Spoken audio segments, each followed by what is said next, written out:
Welcome. I wanted to give you all some updates because we're getting into the middle. Lots of big things happening, midterm time and almost spring break time. And so I knew that there were questions to help answer this week. Let's look at this week, week 8, and what's up ahead. So this week you have your Take a Position paper due. That's going to be on March 11th. So you will submit your paper to the Dropbox. That's 2 pages along with an APA style reference page. And I'll give you a couple pointers for that in a moment. That is worth 18 points of the total of 50. Remember, part was your notes that you already turned in. 18 points goes to your 2-page paper synopsis of what you found out, along with your APA reference page. Remember, that has a minimum of 3 credible researched references, and we'll talk about that more in a moment as well. On the 11th, you also have your midterm due. That is really straightforward. It is short answer essay. It is open book. It is untimed. You answer the questions and you submit them to the Dropbox, and that's worth 10 points. How this looks up ahead, because you might remember, oh, I thought I was supposed to share my presentation. What's this round table discussion? So online, we have our round table discussion as going across 2 weeks from the 12th. So you're going to post it in discussion, the discussion board number 9. You're going to post it at the end of the week on the 11th. And then the 12th through the 25th, you'll be able to read each other's presentations, listen to each other's presentations for any of you that are able to get audio connected to that as well, and ask and answer questions. So that's worth 18 points as well. So when you look at the rubric for the Take a Position paper, it's 50 points total. You got part of that based on your notes so far. You get 18 points for the 2-page paper with the APA reference style page, and rather 18 points, and then 18 points for your PowerPoint or Prezi presentation. This is the time to experiment with this if you haven't used this before. And if you have done a lot of PowerPoints, which many of you have at this point, also try something new. Try adding audio. What I'm using for my presentations right now, what you're looking at right now, is called Screencast-O-Matic. It is free for up to 15 minutes. You should check it out. And you can do a recording like this, or just your voice while your presentation is going, and you will upload that to the discussion for week 9, or discussion number 9, I should say. Discussion number 8 this week is just a brief review of what you found from your outdoor safety assignment, as well as reviewing the safety videos for this week. So I'm going to show you 2 things. First, I'm going to show you what APA style referencing looks like. That's the rubric that you can go back to. So if you're trying to figure out where your points are coming from for this presentation, you can just go to syllabus and frequently asked questions, and it's the Take a Position rubric. But what I wanted to show you next, I just Googled, and I'll see if I can move the box for a moment. Maybe. You can see I Googled right here, APA citation, or you could do APA references. Let's try APA references. You can see there's a citation machine that will help you. I'm not expecting you to be experts at this. I know a few of you have had additional degrees or trainings where you know how to do this, but for many, you're like, what is this? I haven't heard of it before, and I recognize that. So I just want you to try your best, and you can go to the citation generator. The website I've enjoyed a lot for years is Purdue OWL. So Purdue OWL APA reference formatting and style guide, and you can see a little bit about what this looks like.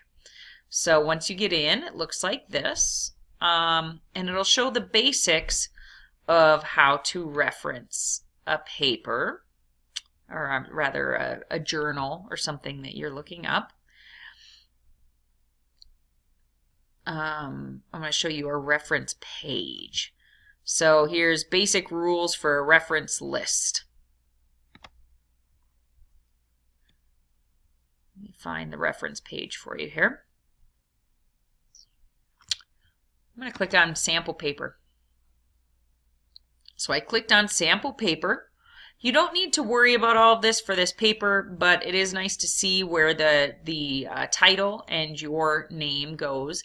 If you do, that would not include your 2 pages, right? It's 2 pages of full text, what you found out. You can add a title page if you would like. Whoops.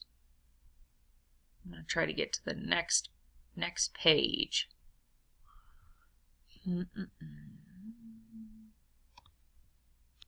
Okay, within the paper, what I would like you to notice in terms of APA referencing is here are the names of the 2 authors of one of the articles that are being referenced, and then the year that that article was written. So that's what it looks like in text. And then for the reference page, the things I would like you to notice is references is centered, and then it's alphabetized in terms of the names of the authors. You can see it's not first names, it's first initials, the year, and then this is the name of the article, in this case, The Quality of Online Social Relationships. It comes from the journal, The Communications of the ACM. That's in the 45th edition, or volume 7, and the pages are 103 to 108. Try your best with this. Let me show you how to get to research articles, because that was the other main piece that students were struggling with. So again, you're going to do a 2-page paper, work on APA referencing, especially for that reference page at the end.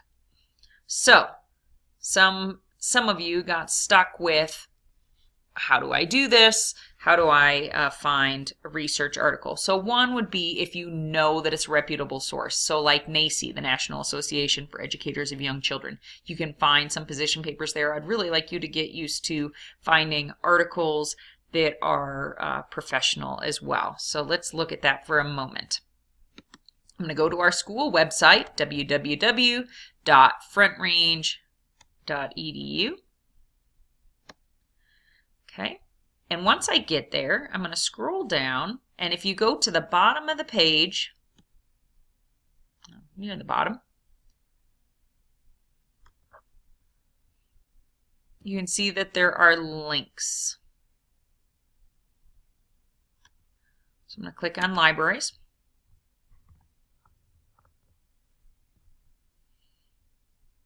And then you can pick any, but let's just go ahead and say Westminster. That's where I'm housed out of. And once you scroll down, it says Research Databases. They all have this. Click on the Research Databases. I think probably the best place, you could look at Academic Search Primer, but let's go to Psychology and Behavioral Sciences. When you think about most of the topics, certainly in education, fall under behavioral sciences. And that's what we'll try. So I'm going to enter my student number and click Login. So that was the next page that it took me to. And this is what it's going to look like here. So some of you, let's say you're looking at early childhood and the impact of bilingual education. I'm just going to put early childhood and bilingual. And I'm going to click Search. Let's see how many we get. Probably a lot. 26. So, young bilingual and multilingual learners, the Family Literacy Project, vocabulary and sentence structure. You can see you want to read the full texts. And when I click on it, how you know that it's a professional article as well? They don't look very exciting. As a general rule, they're mostly black and white. They're a little dense to read. In other words, they're not super easy reads. And usually not pictures either. So you're going to have a lot of resources. You can see here's the journal article. So you saw the title, and then the journal is The Reading Teacher, Volume 69, Issue 6. And there's the page numbers. I just want to show another example. So I'm going to go back again. You've got hundreds of thousands of articles that are free to you. Well, not free, they're part of your tuition, right? So you have a big resource here. Let's say I wanted to look at technology and early childhood, or preschool. How about preschool? We'll change our names. Sometimes if you're having trouble, feel free to come up with other names. So maybe besides bilingual, I want to look at dual language or English learners.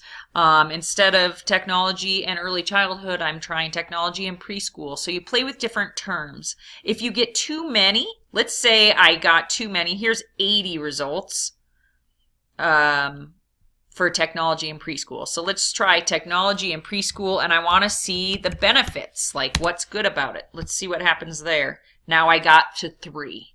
So keep playing. You might try something like preschool and behavior, and it's going to be way too much, right? Let's look at preschool and behavior. So I can give you an example.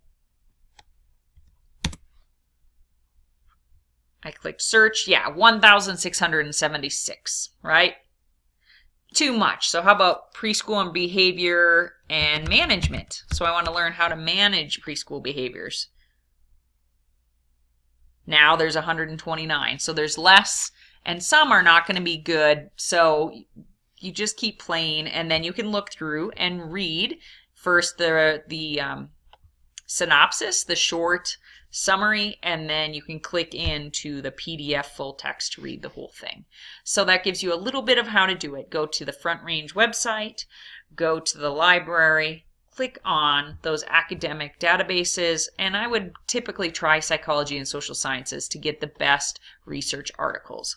I hope that was helpful. Feel free, and I've talked to a few of you already this week, to just give me a call or text. I'm more than happy to help, and I look forward to more weeks together. This is big right now. Midterm is kind of like the end of the semester as well. There's a lot of assignments happening right now, and I realize that. But remember, you're going to have a week coming up as well. One of the reasons why these next couple weeks look a little different is some of you are going to be on spring break. If we look at our syllabus for a moment,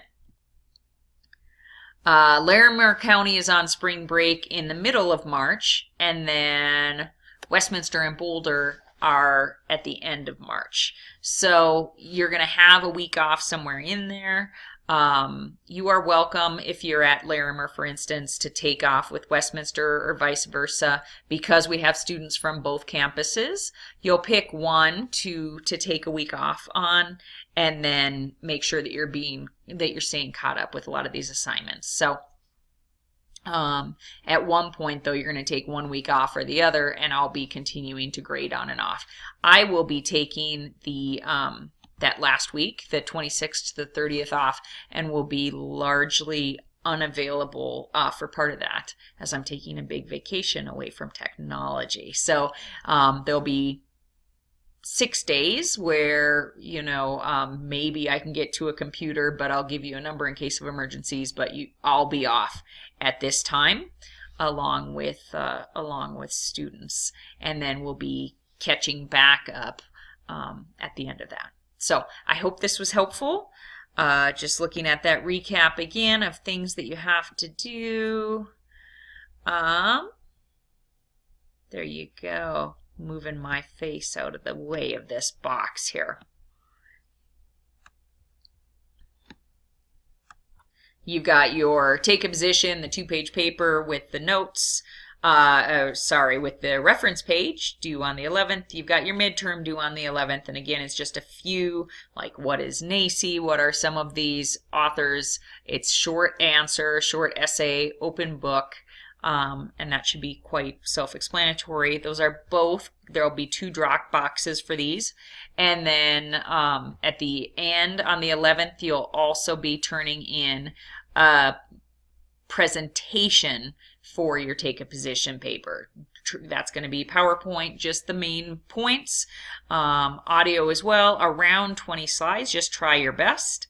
And a review discussion. So it's a heavy week, but breaks are coming up ahead, and I look forward to working with you again this week. Thanks. Bye-bye.